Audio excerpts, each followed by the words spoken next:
At the time, no one thought the sounds mattered, but investigators would later say it was the moment everything began to unravel. In 1960, the quiet town of Warminster, England seemed perfectly normal.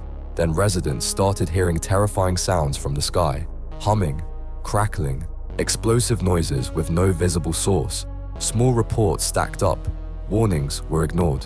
The Warminster thing escalated over 15 years as thousands witnessed the phenomenon. People couldn't escape what was happening above their homes. The sounds came at unpredictable times, day and night.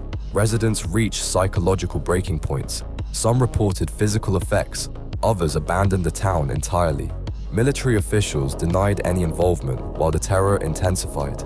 By the time authorities understood the scale of community-wide trauma, the damage had already been done.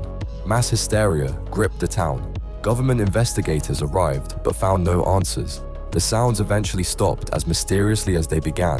Official records explained the outcome, but the real question is why no one stopped it sooner, and what was really causing the terror above Warminster.